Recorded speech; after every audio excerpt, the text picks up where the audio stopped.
작년 2013년 8월 11일에 이 로마서 강해를 시작했는데 이제 약 8달, 8개월 정도의 대장정을 거쳐서 오늘 드디어 이 로마서 강해의 대단원의 막을 내리게 됐습니다.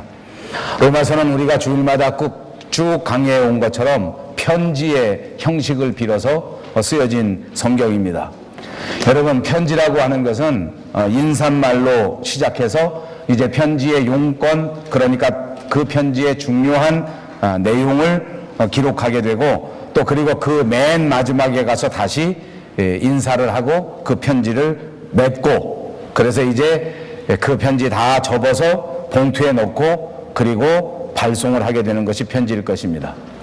그런데 이제 편지를 쓰다가 거의 다 써서 내용을 기록하고 그리고 마지막 인사말까지 했는데 불현듯 갑자기 생각이 나는 것입니다. 더 중요한 것, 빼놓으면 안 되는 중요한 것이 생각이 나면 우리가 편지를 쓰다가 어떻게 하겠습니까? 맨 마지막에 당구장 표시를 하고 그리고 그 당구장 표시 옆에다가 생각난 중요한 내용을 적습니다.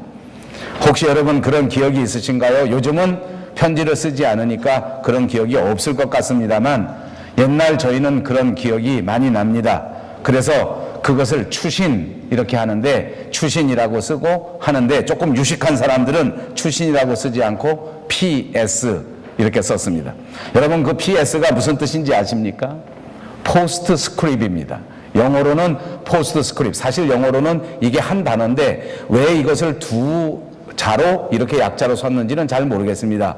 그래서 제가 그저 언뜻 생각할 때 제가 성경학 언어학자는 아닙니다만 아마도 PS 하고 이렇게 점을 찍어야 될 것 같은데, 또는 점을 안 찍고 약자로 한 단어니까 그냥 PS 이렇게 쓰면 될 것 같은데 P.S. 이렇게 씁니다. 그건 제가 이 설교를 준비할 때까지 왜 그렇게 쓰는가를 열심히 모든 인터넷을 동원해서 찾아보았습니다만 왜 그렇게 쓰는지는 모르겠습니다. 여러분이 알아보시기 바랍니다. 아무튼 편지를 열심히 쓰다가 맨 마지막에 가장 중요하다, 이건 놓치면 안 되겠다 생각해서 쓰는 것이 추신인데, 옛날 연애 편지 쓸 때에는 일부러 아주 중요한 사실을 남겨두었다가 잊어버린 척하고 맨 나중에 당구장 표시하고 그리고 큰 글씨로 PS 써놓고 그리고 거기다가 추신을 만드는 경우도 있었습니다. 그러니까 편지를 다 쓰고 나서 갑자기 생각이 나서 쓰는 것도 추신이요, 처음서부터 의도적으로 이것을 강조하기 위하여 남겨두었다가 맨 나중에 추신의 형식을 빌어서 쓰는 것도 추신입니다. 여러분, 저는 이 로마서를 강의하고 맨 마지막 오늘 이 설교의 시간에 제가 설교하는 내용이 사도 바울이 만들어 놓은 추신이라고 생각합니다. 그래서 저는 오늘 이 추신에 대하여 설교하면서 제 설교도 추신의 설교가 되어야 하겠다라는 생각을 가지고 설교를 준비하였습니다. 말씀드린 것처럼 사도 바울이 편지의 내용을 쭉 기록하다가 예수 믿는 것은 이런 것이다, 믿음의 보물은 바로 이런 것이다, 그리고 믿는 사람들은 이렇게 살아야 한다 하는 것을 쭉 적고 난 다음에 이 편지를 다 맺어 놓았는데, 그런데 그만 갑자기 이런 생각이 나서 추신으로 기록을 했던지, 혹은 사도 바울이 처음부터 이것은 우리 믿음 생활에 있어서 아주 중요한 것이기 때문에 뒤에 남겨두었다가 추신의 형식을 빌어서 기록했던지 간에 아무튼 사도 바울의 마음속에 아주 중요한 것이다, 이것은 우리 믿음 생활에 없어서는 안 될 것이다 라고 생각했던 내용이 분명합니다. 제가 지난주에 말씀드린 것처럼 저는 사실 지난주로 로마서 강해를 다 끝마치려고 계획했는데 저도 이것을 그냥 지나칠 수는 없다라는 생각이 들었고, 이것을 무려 한 번에도 다 할 수 없기 때문에 한 2번 내지 3번 정도 나누어서 이 신앙의 가장 중요한 부분에 대하여 말씀드려야 되겠다 하는 생각을 갖게 되었습니다. 제목은 바른 신앙입니다. 더 정확한 제목은 이단에 관한 이야기입니다. 우리가 믿음 생활할 때의 잘못된 신앙, 우리가 믿음 생활할 때의 사이비 같은 신앙이 있는데 이것에 대하여 어떻게 파악하고 이것에 대하여 어떻게 대처하는가 하는 것이 오늘 본문의 내용이라는 말씀입니다. 그렇습니다. 이단에 관한 말씀, 여러분, 우리가 신앙생활을 시작했는데 정말 어렵게 믿음을 받아들였는데, 그런데 믿음을 받아들인 것도 너무너무 소중하지만, 그러나 중요한 것이 믿음을 받아들였는데 그만 잘못된 믿음에 빠져버리면 이건 정말 문제입니다. 사람을 만나는 것은 너무너무 중요한 것 아닙니까? 좋은 사람을 만나 협력하여 살아가는 것은 인생에 없어서는 안 될 일입니다. 그러나 정말 중요한 것은 잘못된 만남이야말로 인생을 망치고 인생을 어렵게 하고 인생을 슬프게 만드는 것이기 때문에 만남보다 더 중요한 것은 바른 만남일 것입니다. 그런 차원에서 우리의 믿음 생활이 너무나 중요한 것이지만, 바른 믿음, 바른 신앙, 바른 교회, 바른 생활, 이것이야말로 우리에겐 너무나 중요한 것입니다. 그렇습니다. 복음을 듣고 변화되었는데 잘못된 복음이었다고 하면 진짜 문제입니다. 우리가 믿음을 가졌는데 이단에 빠지고 사이비에 빠진다고 하면 우리의 믿음이 온통 소용없는 것이 되어버리게 되는 것입니다. 그렇습니다. 그러므로 오늘 사도 바울은 추신의 형식을 통하여 다시 한번 이단을 말합니다. 잘못된 신앙의 특징을 우리에게 가르쳐 줍니다. 그리고 그런 이단에게 우리가 어떻게 대처해야 하는가 하는 것을 말씀하고 있는 것입니다. 첫 번째, 이단의 특징입니다. 여러분, 우리가 이단이라고 말할 때 그 이단이라는 단어는 한 문자 단어입니다. 이단, 한 문자로 보니까 다를 이 끝단자입니다. 끝이 다르다, 그런 뜻입니다. 그러니까 처음은 비슷한데, 처음은 똑같은 것 같은데, 그런데 나중은 다르다. 그것이 이단입니다. 여러분, 우리가 잘 아는 이단 중에는 여호와의 증인, 통일교, 몰몬교 이런 것들처럼 아주 정확하게 분명하게 모든 사람들이 인정하는 이단이 있습니다. 그런데 그것만 있는 것이 아니라 언뜻 보아서는 그냥 교회 같은데 모든 것들이 다 기독교와 비슷한데, 그런데 이단인 것도 있습니다.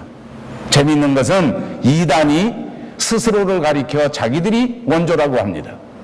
이단들은 특징이 있는데 자기가 진짜라는 것입니다. 이단들은 정말 모든 것이 다 자기들이 원조요, 자기들이 진짜요, 자기들이 원단이라고 말하는데, 그런데 끝에 가서는 결과가 다르다, 그 말입니다.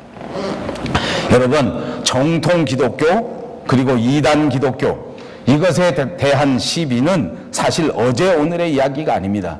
역사를 살펴보니까 기독교의 복음이 전파되는 그 시작부터 사실은 이단이 있었습니다. 교회 역사를 보니까 교회가 생겨지기 그 시작 때부터 이단이 있었습니다. 아니, 성경에 보니까 예수님이 오셨을 당시에도 이단이 먼저 있었습니다. 여러분 아시지 않습니까? 바리새인들이 있었습니다. 사두개인들이 있었습니다. 그리고 자칭 자기가 예수라고 하는 예수파도 있었습니다. 정말 그들은 예수님과 아무 상관이 없는 사람들인데도 불구하고 자기들이 예수님을 가장 잘 믿는 자들이라고 말했을 뿐만 아니라 자기가 예수님의 적통 제자라고 말하고 있었던 것입니다. 그래서 예수님도 이 땅에 오셔서 우리 믿는 제자들에게 부탁하셨습니다. 거짓 선지자들을 조심하라, 거짓 선지자들을 삼가하라 라고 우리에게 말씀하셨던 것입니다. 여러분, 정말 재미있는 이야기가 있습니다. 우리가 정통교회가 처음 생겨지고, 그리고 정통교회가 부흥되고 난 다음에 이단이 생겨진 것이 아니고, 거꾸로 이단이 생겨진 다음에 정통교회가 생겨졌다라고 말할 수 있을 정도로 처음서부터 이단이 있었습니다.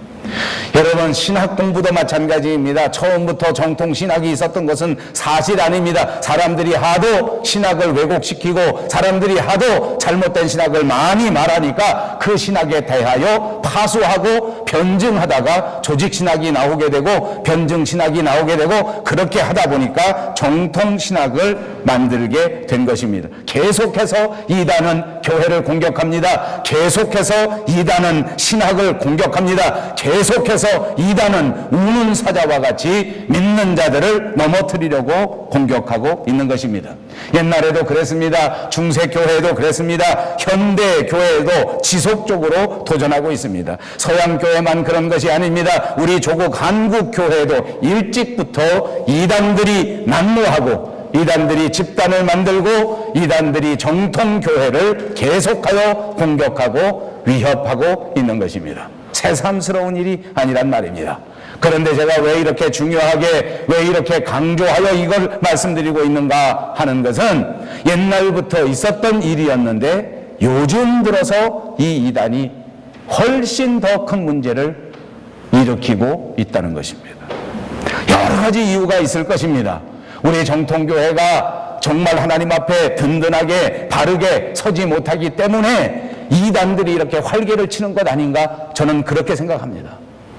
우리 믿는 사람들이 제대로 하지 못하기 때문에 사이비들이 나서서 우리를 공격하고 교회를 공격하고 하나님을 공격하고 말씀을 공격하고 있다는 것입니다. 그리고 이것이 우리가 잘못하는 것 때문에 다른 사람들이 다 고개를 끄덕거리고 있는 것입니다. 정말 심각한 문제입니다. 그러므로 오늘 다시 한번 우리가 이단에 대하여 생각하고 이단에 대하여 경각심을 갖고 이단에 대하여 강한 마음을 가지고 말씀으로 무장하여 이단을 무찔러야 될 줄로 믿습니다. 사랑하는 여러분, 오늘 다시 한번 우리가 말씀으로 굳게 무장하여 잘못된 사상, 잘못된 이단, 사이비 결단코 물들지 마시고 정통 하나님의 교회에서 하나님이 주시는 큰 은혜 가운데 승리하시기를 주님의 이름으로 축복합니다. 이단이라고 하는 말은 원래 헬란말에서 나온 말입니다. 헬란말에는 하이레네스라고 하는 단어가 있었습니다. 그런데 그 단어에서 나온 영어들이 여러 가지가 있지만 그 중에 중요한 것이 선택이라는 단어가 있습니다. choice. 또 다른 중요한 단어 가운데 하나는 견해라는 말이 있습니다. opinion. 그러니까 이 히라보 하이레시스라고 하는 말은 선택이나 견해를 말하는 뜻을 가지고 있었습니다. 그리고 난 다음에 이 하이레시스라고 하는 히라보가 영어로 변하기 시작했는데 영어에 와서는 헤레시라고 하는 단어가 가장 유명한 단어입니다. 그래서 이단을 말할 때 영어로는 헤레시스라고 하고 또 다른 단어도 있습니다. 이단을 가리키는 영어 단어에는 섹트라는 단어도 있고 스키즘이라고 하는 단어도 있고 또 다시 유명한 단어 가운데 하나는 컬트라는 단어가 있습니다. 여러분 요즘 만화에 이 컬트는 많이 나오기 때문에 여러분들에게 익숙한 단어라고 생각하는데 이것도 이단을 가르치는 단어입니다. 그런데 그 중에서 가장 학문적인 단어를 꼽으라고 하면 역시 헤레시라고 하는 단어가 가장 적합하지 않나 그런 생각을 합니다. 오늘 성경 본문의 사도 바울은 이 헤레시에 대하여 이 이단에 대하여 5가지로 특징을 우리에게 가르쳐 줍니다. 여러분 본문 17절을 다시 보시기 바랍니다. 우리 다시 한번 17절을 읽겠습니다. 형제들아 내가 너희를 권하노니 너희가 배운 교훈을 거슬러 분쟁을 일으키거나 거치게 하는 자들을 살피고 그들에게서 떠나라. 여기 3가지가 우선 등장합니다. 내가 너희를 권하노니 너희가 배운 교훈을 첫째 어떻게 하고 거슬러, 둘째 어떻게 하고 분쟁을 일으키고 셋째 어떻게 하고 그렇습니다. 이단이라고 하는 사람들의 처음 3번째 특징은 바로 이것입니다. 말씀을 거스릅니다. 거스르는 것은 무엇입니까? 말씀 그대로 받지 않는다는 말입니다. 그리고 자기 마음대로, 자기 멋대로, 자기 생각대로 해석하고 자기 편리한 대로 가르치는 것, 그것이 거스르는 것입니다. 말씀에 분명히 쓰여져 있는데 역사적으로 이 말씀을 분명히 해석했는데도 불구하고 그 생각과 그 해석을 따르지 않습니다. 그리고 자기 생각을 집어넣습니다. 자기 이론을 집어넣습니다. 자기 견해를 거기다가 집어넣어 버리는 것입니다. 이것이 이단의 첫 번째 특징입니다. 말씀을 말씀대로 해석하지 않는 것이에요. 자기 마음대로 해석하는, 거스르는 것입니다. 두 번째 특징은 무엇입니까? 분쟁을 일으킨다 이랬습니다. 그렇습니다. 이단의 특징 가운데 하나는 질서를 무너뜨리는 것입니다. 여러분 제가 세상을 살아보니까 짧은 견해로 볼 때에 세상의 삶에 있어서 아주 중요한 것 가운데 하나가 질서입니다. 질서입니다. 바람직한 질서, 시대를 따라서 질서의 모양은 조금씩 달라질 수 있을 것입니다. 그럼에도 불구하고 질서라고 하는 것은 정말 중요합니다. 질서가 무너지면 혼잡해요. 질서가 무너지면 분쟁이 오는 거예요. 여러분 예를 들어 가정을 생각해 보십시오. 가정에는 질서가 있습니다. 시대에 따라서 질서가 조금 변하기는 했습니다. 옛날에는 남자가 훨씬 더 중요하고 여자는 조금 덜 중요한 질서를 가졌던 것이 역사적 사실 아닙니까? 그러나 지금에 와서는 남녀가 거의 동등한 질서의 체계를 가졌습니다. 그러므로 여러분 오늘 현대를 살아가는 사람들은 남자와 여자가 공동의 동등한 질서를 지키지 않으면 골치 아파집니다. 옛날 생각을 하고 여전히 남자가 여자를 무시하면 정상적인 삶을 살 수 없다고 말입니다. 질서를 지키는 것이 중요하지 않습니까?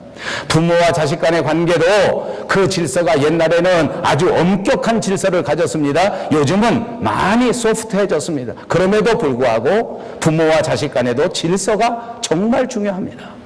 제가 늘 말씀드리지만 우리 한국 사람들이 착각하는 것이 있습니다. 친구 같은 아빠, 친구 같은 엄마. 겉으로 볼 땐 좋지만 이게 이단입니다. 끝에 가면 어떻게 달라지는지 압니까? 아버지는 끝까지 아버지여야 합니다. 어머니는 끝까지 어머니여야 돼. 내가 보니까 요즘 철없는 엄마가 이 말을 괜히 자기가 쓰고 나는 친구 같은 엄마야. 그럼 자기가 그만큼 철딱서니가 없다는 거야. 그럼 큰일 나요. 자녀에게 엄마는 끝까지 엄마이시기를 주님의 이름으로 축복합니다. 그래야 돼요. 그것이 질서예요. 그런데 이단은 어떻게 하는지 압니까? 분쟁을 하니까 질서를 무너뜨려요. 여러분, 세상에 가장 중요한 것은 적당하게 살아가는 것입니다. 적당하게. 질서대로 산단 말이에요. 질서대로. 적당하게 살아. 남자는 남자답게 살아. 여자는 여자답게 살아. 그것이 적당하게 사는 것입니다. 믿습니까? 그리스도인은 그리스도인답게 사십시오. 그것이 질서 있게 사는 것입니다. 왜 예수를 믿으면서 점을 보러 갑니까? 왜 예수를 믿으면서 그리스도인답게 살질 않습니까? 왜 교회 다니고 그리스도인이라고 하면서 하나님 앞에 예배하는 날을 업수히 여기고 주의를 지키지 않느냐 말입니다. 질서를 어긋나는 거예요. 적당하게 사는 것이 아니야. 예수 믿는 사람은 교회 잘 다니는 게 적당하게 사는 거야. 아멘. 그리스도인은 교회 열심으로 사는 게 적당하게 사는 거예요. 믿습니까? 그리스도인이라고 하면 섬기고 봉사하고 낮은 자리에 사는 것이 질서대로 사는 것이요, 적당하게 사는 것을 믿으시기 바랍니다. 그렇게 살아야 돼. 왜 군림하려고 하고 왜 대접받으려고 하고 왜 손에 한 대도 안 보려고 하느냐는 말이에요. 그건 질서를 무너뜨리는 거예요. 그리스도인답게 낮은 자리에 내려가십시오. 그리스도인답게 나보다 남을 낮게 여기고 남을 섬기는 자리에 임하시는 여러분 되시기를 바랍니다. 그리스도인답게 손해를 보더라도 하나님을 바라보면서 온전히 기뻐하시는 여러분들이 되시기를 주님의 이름으로 축복합니다. 이단들은 기존의 질서를 무시합니다. 이단들은 기존의 질서를 무너뜨립니다. 이단들은 자꾸만 분쟁을 일으키고 자꾸만 싸움을 일으킵니다. 이단의 세 번째 특징입니다. 오늘 본문에 보니까 이것은 거치는 자들이라고 했습니다. 여러분이 거치는 자들이라고 하는 것은 조금 해석이 필요합니다. 이 거치는 자들은 마치 덫을 놓아서 짐승을 붙잡는 사람을 그것을 거치는 사람이라고 말합니다. 함정을 만드는 사람을 말하는 것입니다. 다른 사람으로 하여금 함정을 만들어서 걸어가다가 쓰러지게 만드는 것입니다. 이단들은 이렇게 합니다. 다른 사람들을 자꾸 코너로 몰아갑니다. 다른 사람들을 자꾸 함정에 빠지게 합니다. 다른 사람들로 하여금 자꾸만 교회에서 멀어지게 만듭니다. 다른 사람으로 하여금 자꾸만 교회의 나쁜 점을 보게 만듭니다. 그래서 결국은 그 사람이 가진 믿음을 포기하게 만들어버리는 것입니다.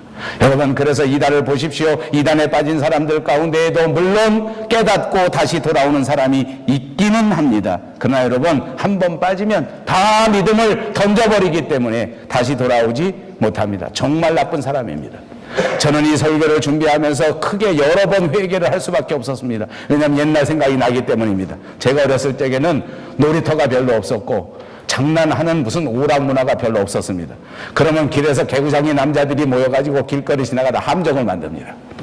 길에다가 비가 오는 날 그렇게 함정을 만들어 흙에다가 진흙탕에 물 쭉 빠지는 걸 이렇게 만들고 겉에다가 마른 흙을 싹 해놔. 우리 저 선교사님 웃는 거 보니까 저희도 많이 하신 것 같으네. 그거 회개해야 돼. 나는 회개해서 싹 만들어놔. 그러면 모양 내고 싹 멋지게 생긴 여학생 여대생 우리 누나가 살랑살랑 걸어오다가 그게 맨 땅인지 알고 싹 밟으면 그 속에 싹 빠져버려요. 그래 빠지면 신발에 그냥 거기에 이렇게 막 있어가지고 묻어가지고 이거 어떻게 된 거야 어떻게 된 거야. 그런 어떻게 장난이래 그런 장난 했는지 몰라. 정말 나쁜 장난이야. 그게 이단이야.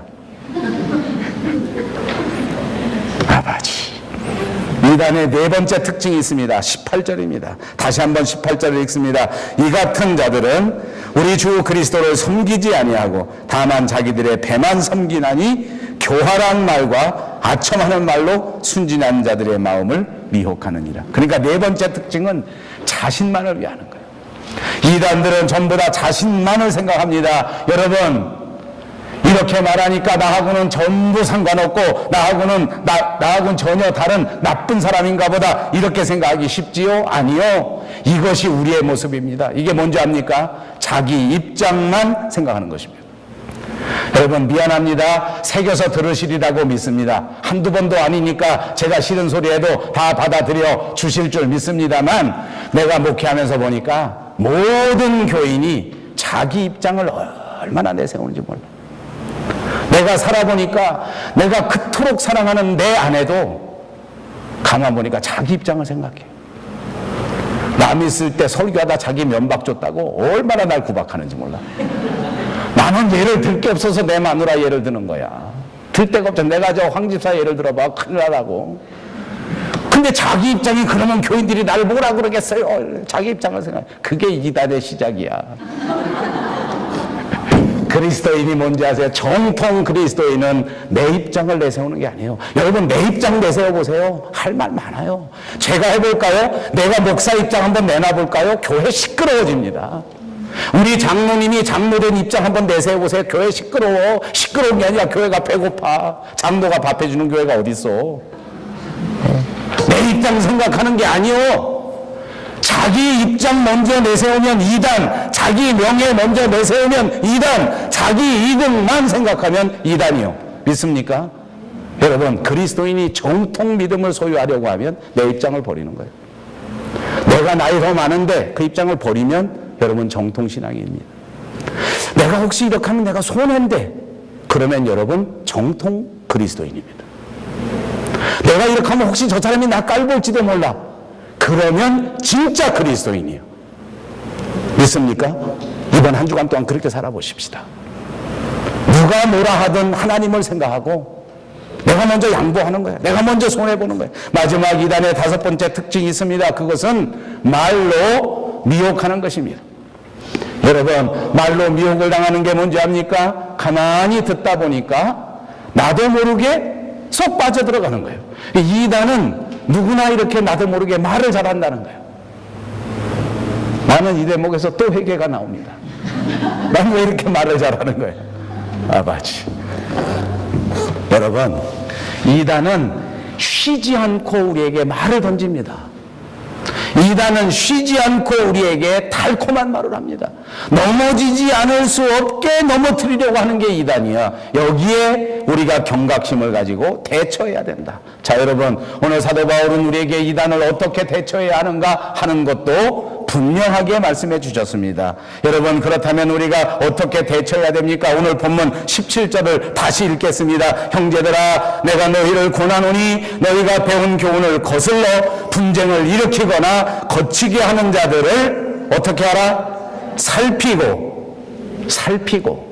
첫 번째, 이단을 대처하는 방법은 주의 깊게 살피라. 아멘. 주의 깊게 살피라. 여러분, 여기서 우리가 교훈을 보십시다. 주의 깊게 살피라는 거예요. 주의 깊게 살피라는 게 어떻게 하는 겁니까? 눈을 똑바로 뜨라는 거야. 썩은 명태 눈 하지 말고 똑바로 뜨고 살피라. 여러분, 설교 들을 때도 좀 눈 좀 떠봐. 눈 떠봐. 네, 그런 눈으로 좀 보라는 거예요. 좀 예배할 때 설교 들을 때 좀 눈을 그렇게 뜨고 봐. 응? 그냥 조그맣과 같이 하지 말고 명태 눈처럼, 동태 눈처럼 눈을 똑바로 뜨고 말씀을 살펴야 돼. 그래야 이단을 면할 수 있다는 거예요. 그렇지 않겠어요? 여러분, 적을 감시하려고 하면 어떻게 해야 됩니까? 보초 서는 군인이 눈을 멍청하게 떠가지고 그 적을 발견할 수 있겠습니까?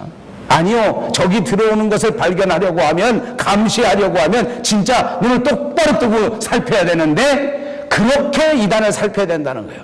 그렇게 교회를 살펴야 된다는 거예요. 그렇게 사람들을 살펴야 된다는 것입니다. 살펴보시기 바랍니다. 여러분, 왜 그런지 압니까? 이단은 정말 교묘하기 때문입니다. 이단은 정말 머리를 잘 쓰기 때문입니다. 이단은 절대로 자기의 정체를 노출시키지 않습니다. 여러분, 만약 이단이 진짜로 뿔을 달고 시커먼 무슨 흉한 망토를 두르고 그리고 귀신처럼 입을 쫙 벌리고 막 그리고 나가 돌아다닌다고 하면 어떤 사람이 그 이단에게 넘어가겠습니까?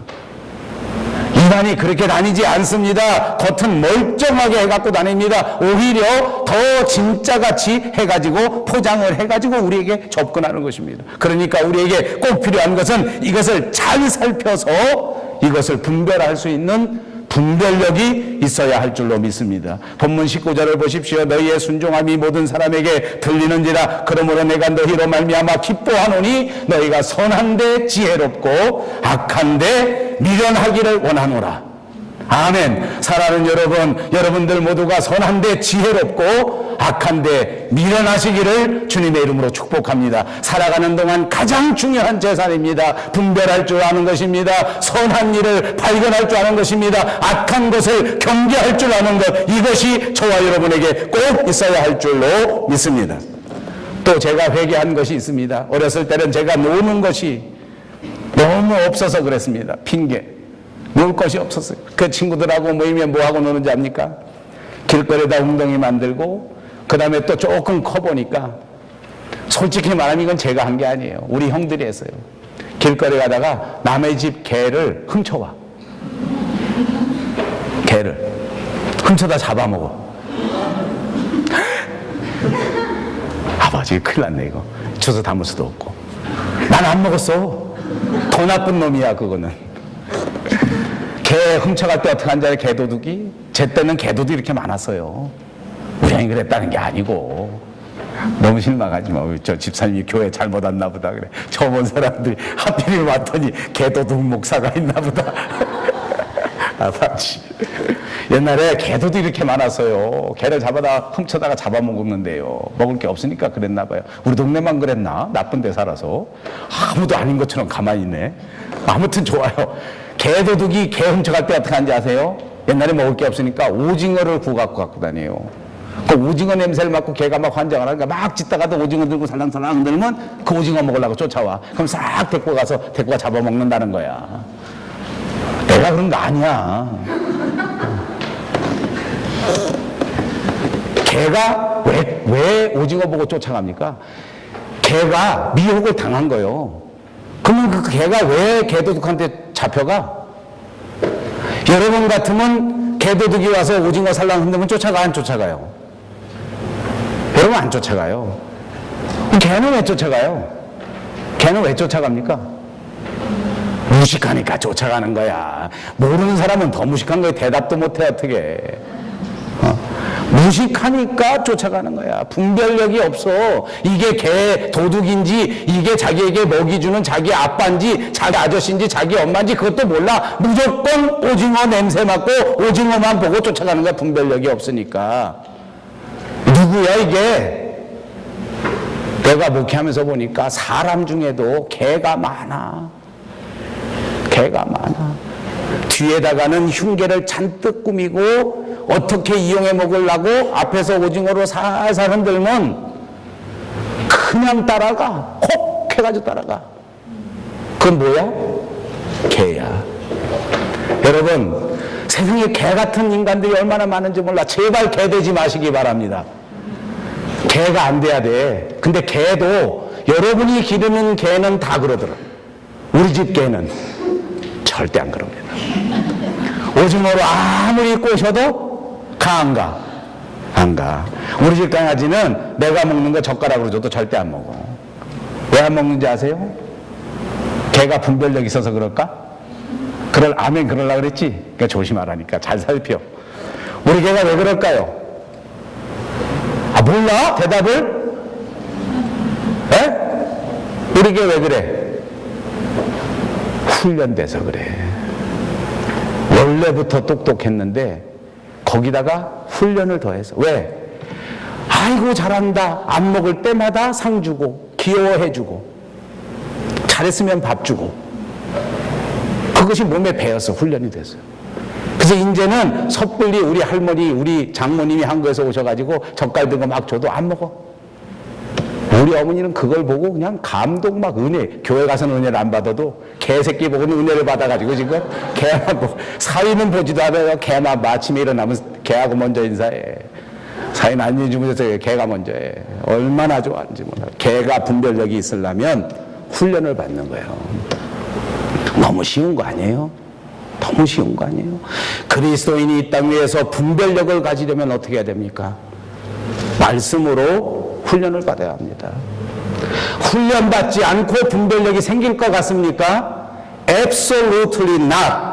전혀 안 됩니다. 여러분, 성경 찬송 들고 일주일에 한 번씩 교회만 왔다 갔다 한다고 분별력이 생긴다고 착각하지 마시기 바랍니다. 말씀을 찾아보고, 말씀을 묵상하고, 말씀을 사랑하고, 말씀으로 훈련받지 아니하고는 결단코 이 험악한 시대를 살아갈 수가 없습니다.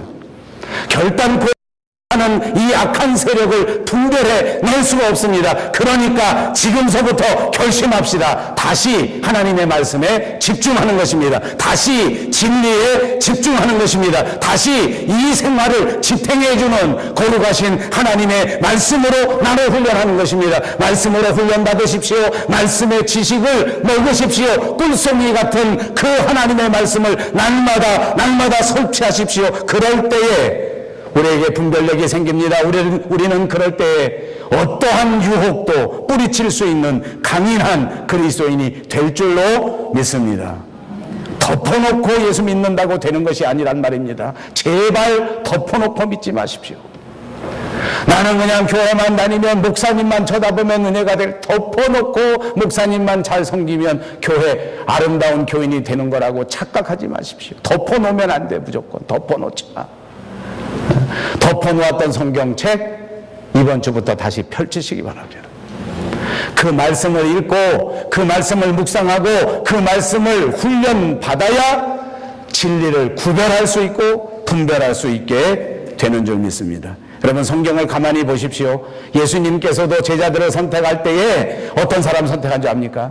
그냥 왔다 갔다 하고, 그냥 믿을게요. 반은 예수님 앞에 한 발 딛고, 반 틈은 그냥 세상에 발틈에 둔 사람, 예수님이 선택한 사람 하나도 없어요.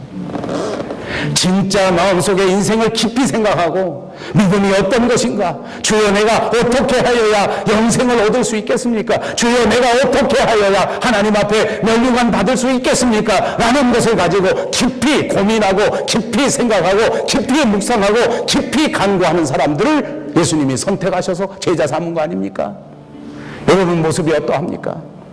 주님, 예수님이 내게 진리를 가르쳐 주시지 아니하면 내게 맡겨주신 내 생애를 살아갈 자신이 없습니다. 주님이 지혜를 주시지 아니하면 내게 맡겨주신 이 아름다운 가정을 내가 지켜낼 수가 없습니다. 주님이 도와주시지 아니하면 주님이 세워놓으신 이 교회를 지탱해 나갈 힘이 없습니다. 주여, 도와주십시오. 어떻게 하면 되겠습니까? 주님, 제게 지혜를 주십시오. 주님, 제게 말씀을 주십시오. 주여, 제게 은혜를 충만케 해주십시오. 라고 매일같이 주님을 졸라야 돼요. 라고 매일같이 주님 앞에 나가야 돼요. 그래야 우리에게 분별력이 생기는 줄로 믿습니다. 두 번째, 이단을 대처하는 방법입니다. 17절에 어떻게 했습니까? 형제들아, 내가 너희를 권하노니 너희 교훈을 거스려 분쟁을 일으키고 거치게 하는 자들을 살피고, 그 다음에 어떻게 하라고 했습니까? 그들에게서 떠나라. 떠나라는 말은 또 무엇입니까? 그들에게서 멀리 가라는 것입니다. 더 강한 말로 해볼까요? 그들을 배격하라는 말입니다. 절대로 가까이 하지 말라는 말입니다. 여러분, 이 말은 무슨 말입니까? 이단 사이비하고는 상종도 하지 말라는 거예요. 상종도 하지 말라는 거예요. 가까이 가지도 말라는 거예요. 여러분, 살아보니까 그렇더라고. 세상에 절대 가까이 하지 말아야 될 일이 있어. 상종하지 말아야 될 일도 있어. 제가 가끔 그런 말 많이 합니다. 여러분, 교회 다닌다고 오락점 살살 한다고 해서 나쁜 거 별로 없어요. 솔직히 말하면 별로 없어요. 어떤 분 나한테 물어봐. 교회 다니는데 화투 쳐도 되나 안 해야 되나? 왜 웃어? 안 되죠? 요즘은 쳐도 돼요. 왜? 화투 치면 치매 예방이 있대. 그거 잘 친대. 고스톱 많이 쳐봐요. 그 내가 가만히 생각해서 고스톱 치면 교회 다니다 될까 안 될까? 될 것도 같아. 뭐 어디 고스톱 치지 말라는 게 있나? 마찬가지야. 교회 다니는데 목사님 어떻게 하다 뭐 와인 여기 카나다까지 왔는데 이 와인이 얼마나 좋습니까? 이거 뭐 고기 먹을 때 와인은요, 오늘 좋아요. 그럴 수 있어요. 그건 무슨 죄예요? 얼마든지 괜찮아요. 다 괜찮아요. 제가 보니까 다 괜찮아. 그래, 그 다음에 어떻게 되는지 아세요? 목사님, 주일날 바쁜데 오늘 다음 주에 한꺼번에 예배 드리면 안 될까? 괜찮아, 그것도. 따져보면 그것도 괜찮더라고. 그러다 보니까 어떻게 되세요? 에이, 아니다. 살아보니까 그래. 잘못돼서, 틀려서가 아니야. 내가 그리스도 앞에 집중하려니까, 에이, 이거 그냥 안 되겠다. 이거 정리하자. 아멘. 그래서 나는 낚시도 안 다니는 거야. 나는 축구도 안 하는 거야. 아주 좋아, 내가. 축구 못해서 안 하는 게 아니라 그래서 안 하는 거야. 그렇게 믿어. 뭘 진짜 믿어? 아니, 진짜는 못해서 안 해요. 그래서 취미생활 안 하는 거예요. 목회 생활에 방해되는 취미생활 될 수 있으면 안 가지려고 합니다, 제가. 다 잘하는 건 아닙니다. 솔직히 제가 부끄러운 게 너무 많습니다만, 웬만하면 목회 생활 할 때 나쁜 취미는 전 안 하려고 그래요. 골프가 나쁘냐? 아니요, 안 나빠요. 축구가 나쁩니까? 아니요. 대한민국 축구가 아니었으면 지금 이만큼 발전했겠어요. 운동에 좋아요. 괜찮아요. 할 수 있는 분은 하시라고. 그리스도인으로서 교회 생활을 방해하는 건 하지 마세요. 담배 피우면 괜찮아요. 여기까지 왔는데 뭐 담배 피운다고 죄겠어요? 그냥 담배 피우면 냄새가 나갖고 옆에 있는 사람이 싫어해. 너무 싫어하더라고, 옆에 있는 사람들이. 그리고 노인들은 이해를 못해. 이게 나처럼 깬 사람이나 피워도 괜찮다고 그러지, 안 깬 사람들은 담배 피우면 지옥 간다고 막 난리나. 그건 남한테 왜 그런 마음을 줘, 굳이. 네? 그러니까 그냥 그만두는 거야. 다 똑같아요. 다 취미생활 다 똑같아. 근데 나는 여러분에게 부탁합니다. 이왕 여기까지 와서 예수 믿었는데, 이왕 밴쿠버까지 와서 교회 나오기 시작했는데, 왔다 갔다 하려면 뭐하러 나와? 대강 믿으려면 뭐하러 다녀? 이왕 여기까지 나왔으니까 그리스도인으로 성공하는 저와 여러분 됩시다. 이왕이면 밴쿠버에 와서 정말 저 사람 훌륭한 신앙인이 됐다라는 평을 받을 수 있도록 그렇게 열심히 집중해서 믿어보자는 거예요. 그러니까 여러분, 이단하고도 교제해야지. 어떤 분이 나한테 물어봐. 이단도 교제해야지. 여러분, 저기 나가서 무슨 뭐 워치만리 무슨 뭐 마릴성도 교회 아주 말쑥하게 차려입고 막 전도하러 다니는데, 내가 그리스도의 사랑으로 보니까 너무 불쌍한 거야. 이 더운 날씨에 방방 두드리는데 아무도 안 열어줘. 내가 저 사람과 동조할 수 없지만 그리스도의 큰 사랑이라고 불러다가 냉수라도 한 잔 먹고 가라. 성경에 냉수 대접하면 나중에 상이 크다는데 라고 대접해요. 틀렸습니까? 틀리지 않습니다. 틀리지 않을 거야. 학문적으로 따지면 10년 동안 계산해 봐야 돼. 그런데 지금 오늘 제가 하는 말은, 아니, 단호하게 어떻게 끊어. 단호하게 끊자고요. 왜? 2단을 만나서 교제를 하면 3단이 돼. 결과가 뻔하더라고. 내가 흉한 소리 하나 할게요. 양해하고 들으세요. 옛날 제가 신학교 다닐 때 그런 일이, 우리나라에는 옛날에 창녀촌이 있었습니다. 우리 목사님들 가운데는 창녀촌에 가서 복음 전도를 해서 크게 성공하신 분들이 많습니다. 최일도, 다일 공동체, 청량리 거기 가서 창녀들하고. 근데 그분 말고도 저희 때에는 정말 신앙이 뜨거운 전도사, 신임 목사들이 창녀촌으로 뛰어들어가서 전도한 사람이 많습니다. 누군가 해야죠. 그분들도 구제해야 되니까. 섣불리 가지 마십시오. 창녀촌 들어갔다가 다시 못 나온 사람 많습니다. 그러니까 그걸 하지 말자는 거야. 진짜 특별한 사명이 있어서 나는 정말 여기 가서 선교해야 되겠다.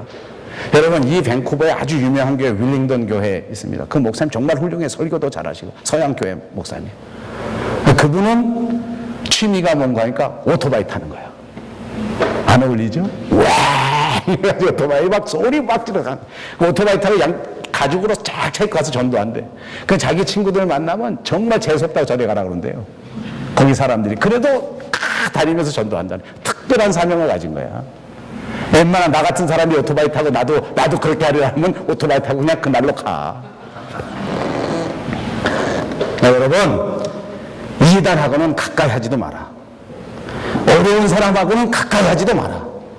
내 놓치게 하고 내 신앙을 무너뜨리려고 하는 사람하고는 가까이 하지도 마라. 내가 이 사람 기필코 설득하고 기필코 전도해야 되겠다. 정말 특별한 사명이 있기 전에는 아니요. 그 사람 때문에 자네들 신앙까지 다 없어져 버린다는 거예요. 그러니까 빠져요. 여기 오늘 사도 바울이 그래서 그런 거예요. 이런 사람들에게서 피하라는 거예요. 피하라. 그만두라. 그만두라. 악은 그림자라도 가까이 하지 마라. 나쁜 습관, 그림자라도 가까이 하지 말자는 거예요. 모양이라도 제해버리고 철저하게 배격하는 여러분 되시기를 주님의 이름으로 축복합니다. 이렇게 이단을 대처하는 방법도 말씀하시고 난 다음에 드디어 25절에서 그리고 26절에서 그리고 27절에서 이 바른 신앙을 가진 사람들이 받아야 할 축복과 능력에 대하여 말씀하고 있습니다. 길게 되어 있지만 자세히 보면 다 한 문장입니다. 복음입니다. 바른 복음. 여러분, 바울이 바울 되게 한 것은 하나님이 주신 복음입니다. 복음이 없었다면 바울은 사울로 살아갔을 것입니다. 만약 그가 복음을 만나지 못하고 만약 그가 하나님을 알지 못했다면 예수를 핍박하고 교회를 핍박하는 사울로 살았을 것인데, 예수 그리스도의 복음을 만난 이후에 사울이 변하여 바울이 된 것입니다. 그리고 그는 고백하기를 이것이야말로 나의 복음이라고 오늘 본문에서 말하고 있는 것입니다. 그냥 복음도 소중하지만 이것이 나의 복음이 된 것입니다.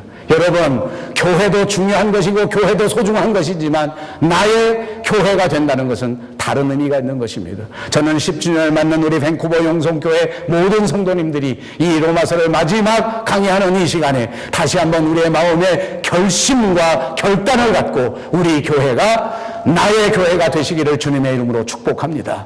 내 인생을 지배하는 교회, 내 인생을 다스리는 교회, 내 인생을 이끌어가는 교회, 내 을 주장하는 교회, 그것이 나의 교회입니다. 그것이 나의 복음입니다. 그것이 나의 간증입니다. 그것이 나의 축복입니다. 그것이야말로 나의 능력이 될 줄로 믿습니다. 왜 이렇게 기운이 없습니까? 왜 이렇게 힘이 없습니까? 나의 복음이 없기 때문입니다. 왜 이렇게 외롭습니까? 나의 교회가 없기 때문입니다. 그러므로 이날에 나의 교회를 찾으십시오. 그러므로 이날에 나의 복음을 찾으십시오. 다시 한번 여러분의 인생이 생동하게 될 것입니다. 다시 한번 여러분의 비전이 불처럼 불일 듯 일어나는 역사가 일어나게 될 줄로 믿습니다. 나의 복음이 나를 변화시키는 것입니다. 사울이 변하여 바울이 된 것처럼 오늘 내가 온전히 변화되어 열정적인 사람으로 하나님의 축복의 사람으로 우리의 인생을 성공하게 될 것을 믿습니다. 할렐루야. 오늘 로마서는 마지막입니다. 이 마지막에 사도 바울은 하나님을 찬양 그리고 또 찬양합니다. 하나님께 영광이 세세 무궁토록 있을지어다. 아멘. 그렇습니다. 저와 여러분도 능히 이렇게 찬양할 수 있습니다. 우리의 인생을 바라보면서 우리에게 주신 우리 가정을 바라보면서 내게 허락하신 내 인생의 뒤안길을 되돌아보면서 아멘. 우리 주여 영광을 받으십시오. 아하, 하나님께서 이렇게 나를 도와주셨구나. 아하, 하나님께서 이렇게 나와 함께 하셨구나 라고 하나님 앞에 고백할 수 있는 저와 여러분 모두가 되시기를 주님의 이름으로 축복합니다.